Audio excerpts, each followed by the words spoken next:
नमस्कार दोस्तों, स्वागत है हमारे इस यूट्यूब चैनल पे। आज की वीडियो में हम लोग बात करने वाले हैं उत्तर प्रदेश दरोगा परीक्षा 2021। इस वीडियो में मैं आपको मॉडल पेपर देने वाला हूं। मॉडल पेपर देना हो, बहुत सारे मॉडल पेपर में मिलेंगे, 10, 20, 50, कुछ भी। जितने भी टाइम लगेगा, जब तक एग्ज़ाम नहीं होगा तब तक मैं आपको मॉडल पेपर देता रहूँगा। और ये जो मॉडल पेपर है ऑथेंटिक है, इसमें इससे प्रश्न फंस सकते हैं, तो आप वीडियो को पूरा देखना ना भूलिए।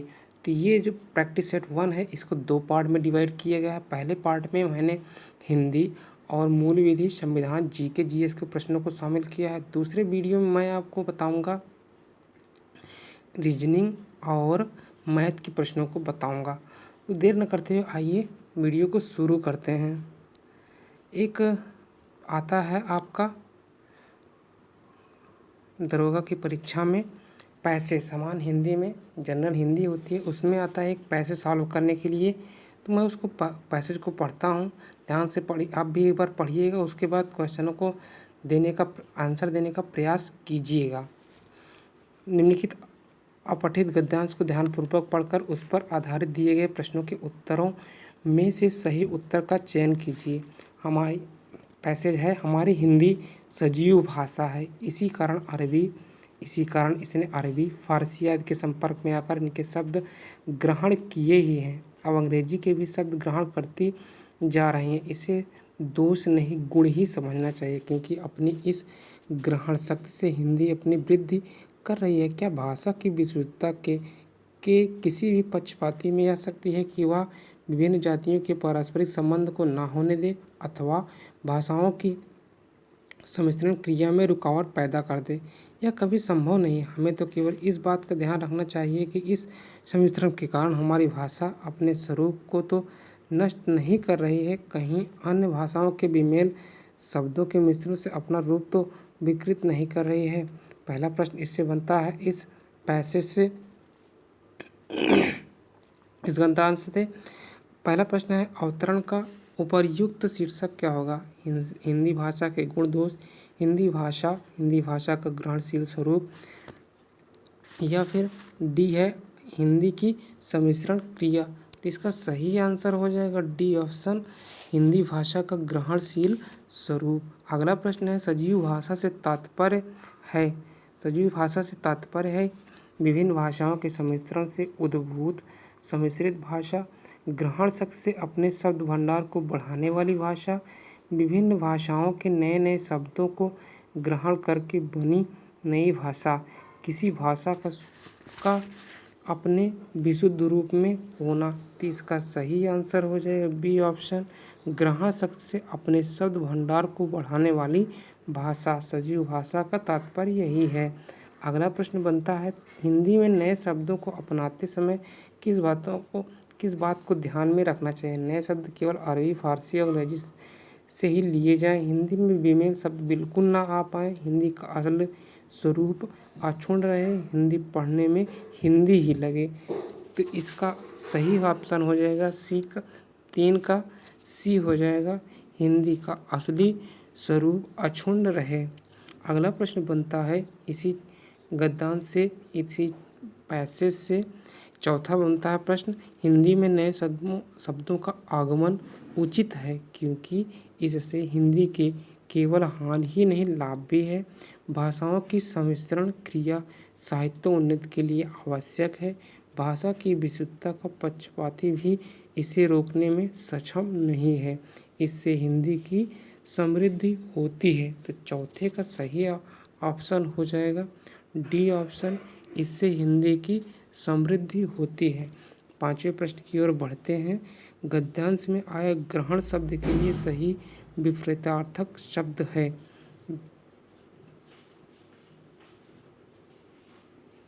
दान पहला ऑप्शन है, दान, प्रकट, मुक्त या दाता। तो पांचवा का सही ऑप्शन हो जाएगा मुक्त, क्योंकि मुक्त ग्रहण मतलब होता है लेना, मुक्त मतलब होता है देना, मुक्त करना मतलब आज़ाद करना। छठा है, क्षुधा शब्द का विलोम है, तृषा, तृष्णा, तृप्त, मृग तृष्णा। तो सही ऑप्शन हो जाएगा 6 का आपका सी, तृप्त, क्षुधा मतलब होता है प्यास, तृप्त मतलब होता है भूख प्यास सब मिट जाना। अगला प्रश्न है लघिमा का विलोम शब्द है महिमा, गुरुत्व, लघुत्व, देवोपमा। तो इसका सही ऑप्शन हो जाएगा सातवें का ए ऑप्शन महिमा। लघिमा मतलब छोटा, महिमा मतलब बड़ा। आठवां निर्दय शब्द का विलोम है सह, सहृदय, सदय या फिर शवय। तो आठवां का सही ऑप्शन हो जाएगा सी सदय। निर्दय मतलब जिसके दया नहीं होती, सदय मतलब जिसके दया होती है। ऋजु शब्द का विलोम है वक्र, तक्र, सीधा, विरल। तो 9वें का सही ऑप्शन हो जाएगा ए ऑप्शन वक्र। ऋजु मतलब होता है सीधा और वक्र मतलब होता है टेढ़ा। अगला प्रश्न बनता है 10वां निम्न में से कौन सा विलोम युग्म त्रुटिपूर्ण है। निम्नलिखित में से कौन सा विलोम युग्म त्रुटिपूर्ण है। अपेक्षा, उपेक्षा, अग्रज, अनुज, उन्नत, अवगत, आदान प्रदान। तो अपेक्षा का उपेक्षा सही है, अग्रज का अनुज ये भी सही है, उन्नत का होता है अवनत, इसमें गा नहीं लिखा गया तो ये ऑप्शन आपका गलत हो जाएगा। सी ऑप्शन यही त्रुटिपूर्ण है। अगला प्रश्न है व्यंजन कितने होते हैं 11, 22, 33 या 16। बहुत ही इम्पोर्टेंट प्रश्न है, बहुत सिंपल प्रश्न है। 33 होते हैं क्योंकि उसमें त्र, छ, छ और त्र और ज्ञ ये संयुक्त अक्षर होते हैं, इनको शामिल नहीं किया जाता है। 12वां है पर्यायवाची शब्द का अर्थ है विलोमवाची, प्रतिविलोमवाची, समानाभास, समानार्थी। तो 12वां का आपका डी ऑप्शन सही हो जाएगा। समानार्थी शब्द का पर्यायवाची शब्द भी कहते हैं। कनक का पर्यायवाची नहीं, स्वर्ण, कंचन, हिरण या कमल। तो इसका सही ऑप्शन हो जाएगा आपका डी ऑप्शन कमल। कनक का पर्यायवाची कमल नहीं होता, स्वर्ण होता है, सोना होता है, कंचन होता है और हिरण्य होता है। बढ़ते हैं 14वें प्रश्न की ओर। सरस्वती का पर्यायवाची नहीं है। भारती ये सही है, शारदा ये भी सही है, वीणा पाणी ये भी सही है, हंस इसका नहीं होगा, हंस नहीं होगा आपका इसमें 14 का। हिमालय का पर्यायवाची नहीं है, नगराज, हिमाद्री, कर या हिमगिरी। तो 15वां का ऑप्शन सही हो जाएगा सी ऑप्शन कर मतलब होता है हाथ या फिर टैक्स। तो हिमालय का यह पर्यायवाची नहीं है। अगला प्रश्न है नीचे दिए गए वाक्यों में रिक्त स्थानों में उचित शब्द भरने के लिए चार चार विकल्प दिए गए हैं, उचित विकल्प का चयन कीजिए। 16 है आत्मा व परमात्मा का गुप्त विलास है, रहस्यवाद, छायावाद, रीतिवाद या प्रयोगवाद। तो 16 का ऑप्शन सही हो जाएगा आपका रहस्यवाद। गायन्ति देवा किल गीतकानि धन्या स्तुते भूमि भागे, हिमालय, हिंद, भारत, गंगम। तो 17 का आपका सही ऑप्शन हो जाएगा सी गायन्ति देवा किल गीतकानि धन्यास्तु भारत भूमि भागे, दुल्हनी गावहु मंगलाचार्य, अवतार, सदाचार, राशि बिहार। तो 18 का आपका सही हो जाएगा दुल्हनी गावहु मंगलाचार, काहे रे तू कुम्हिलाने, नलिनी कमलिनी, नंदिनी विलासिनी। तो 19 का आपका ए ऑप्शन सही हो जाएगा नलिनी, काहे रे नलिनी तू कुम्हिलानी। सूरदास भगवान राम के, विट्ठल दास के, कृष्ण के, वामन के। तो सबको पता है इसका ऑप्शन सही हो जाएगा सी ऑप्शन भगवान श्री कृष्ण के सूरदास उपासक थे। महाभारत क्या है, एक है महाकाव्य, गीत काव्य, चंपू काव्य, बृहत काव्य। तो सही ऑप्शन ये हो जाएगा महाकाव्य। महाभारत, रामायण ये सब क्या है महाकाव्य हैं। इच्छु का तद्भव है, इच्छुक, इष्ट, ईख या फिर इच्छा। तो इसका सही ऑप्शन होगा सी ईख।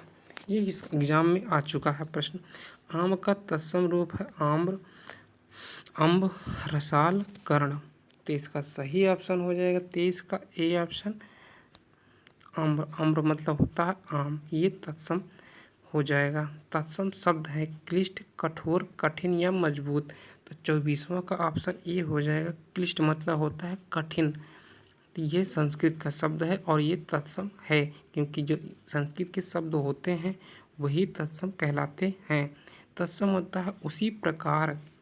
ईंट से ईंट बजाना मुहावरे का सही अर्थ है कठोर वार करना, दोष लगाना, बर्बाद कर देना, विपत्ति की आशंका होना। तो 25वां का आपका ऑप्शन हो जाएगा सी ऑप्शन, बर्बाद कर देना, ईंट से ईंट बजाने का ये मुहावरे का सही अर्थ है।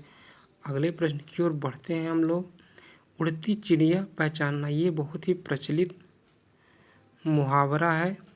मतलब कोई भी गांव में कोई भी व्यक्ति होता है, वो किसी भी दूसरे व्यक्ति को देखता है और जो दूसरा वाला व्यक्ति हो वो अपनी मन की बात को बताना नहीं चाहता है, लेकिन जो व्यक्ति होता है वो पहचान लेता है और कहता है कि चाहे मुझे तुम बताओ चाहे ना बताओ, मैं उड़ती चिड़िया पहचान लेता हूँ। मतलब तुम क्या कर रहे हो, तुम्हारे मन में क्या चल रहा है, मैं सब जान लेता हूँ। तो इसका सही ऑप्शन हो जाएगा अनुभवी होना, वाक्चतुर होना, मन की या रहस्य की बात समझ लेना, प्रतिभाशाली होना। तो सही ऑप्शन हो जाएगा सी ऑप्शन, मन की या रहस्य की बात समझ लेना। इनमें संख्यावाचक विशेषण कौन सा है? 7, काला, रावण या खट्टा। तो सही ऑप्शन हो जाएगा 7। अगला प्रश्न है, निम्न में कौन विशेषण नहीं है? शीतल, सुंदर, श्यामल या मोहन। तो 28वां का सही हो जाएगा ऑप्शन आपका डी ऑप्शन, मोहन।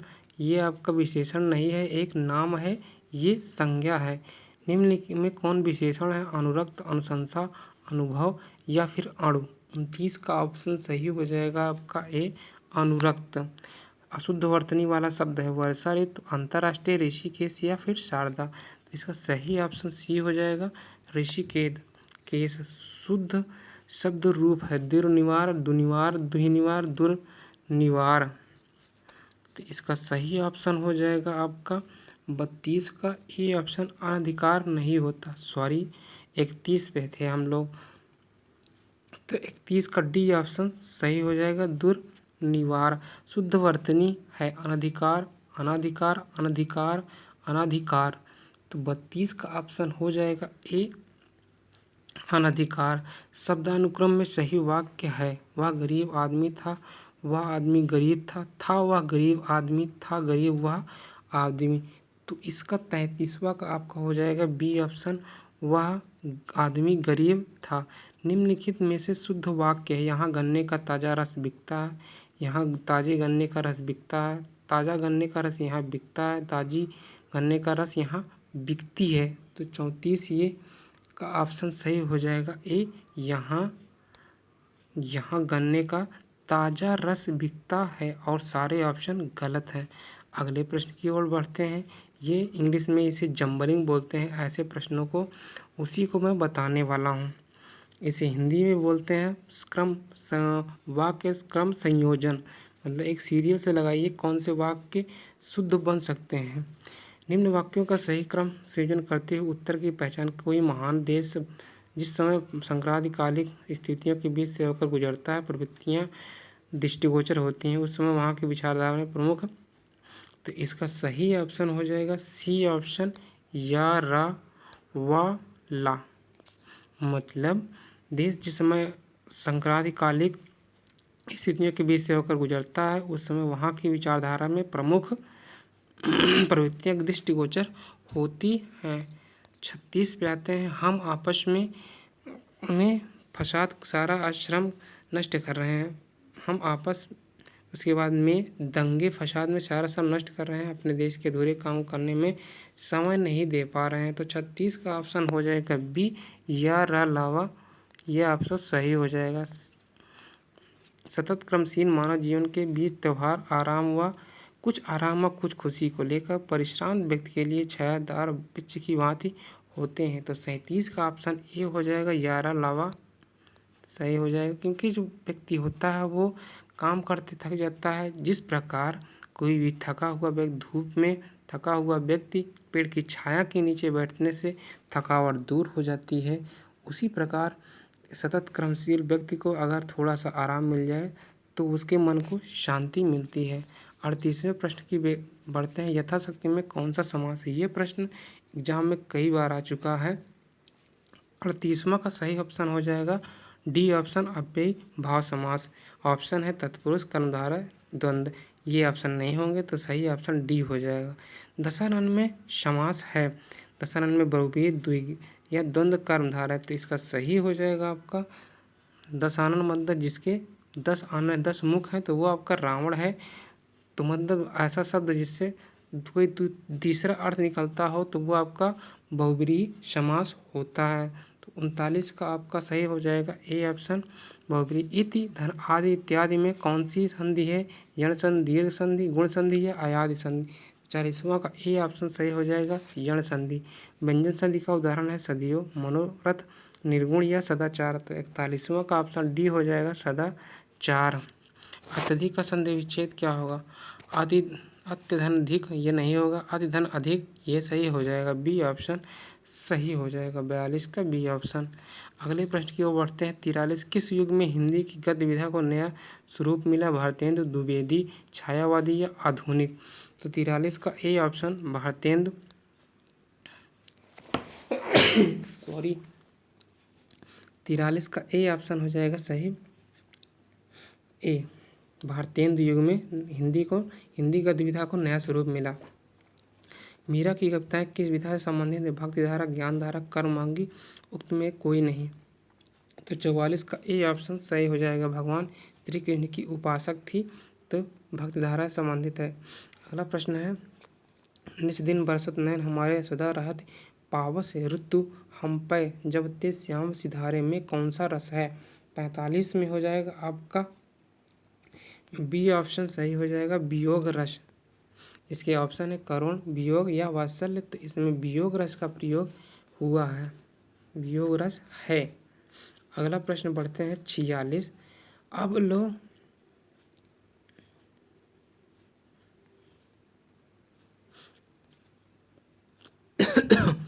अब लो नसानी अब न नसैयों में कौन सा रस है? तो 46 का करुण है, ऑप्शन है करुण, शांत, वात्सल या भयानक। तो 46 का सही ऑप्शन हो जाएगा बी ऑप्शन शांत। हिंदी काव्य रसों की कुल संख्या है 11, 10, 9 या 8। सही ऑप्शन है सी 9। 47 का सी ऑप्शन सही हो जाएगा। अलंकार के मुख्यतः भेद माने जाने भेदों की संख्या है, 2 भेद होते हैं, शब्दक अलंकार और अर्थालंकार। तो बी ऑप्शन सही हो जाएगा। 48 का बी ऑप्शन सही हो जाएगा। 49 का है नहीं पराग नहीं मधुर मधु नहीं विकास यही काल में अलंकार है छेकानुप्रास, श्लेष या अन्योक्ति या रूपक। सी ऑप्शन सही हो जाएगा अन्योक्ति। कामायनी प्रमुख रचनाएं पुष्पदंत की, पंत की, मलुकदास दास की या जयशंकर प्रसाद की। तो 50 का ऑप्शन सही हो जाएगा डी जयशंकर प्रसाद की। आशा करता हूँ पूरा वीडियो अच्छा लगा तो लाइक कीजिए, शेयर कीजिए और चैनल पर नए हैं तो चैनल को सब्सक्राइब करना ना भूलें। Thanks for watching. जय हिंद, जय भारत। मिलते हैं अगले वीडियो में।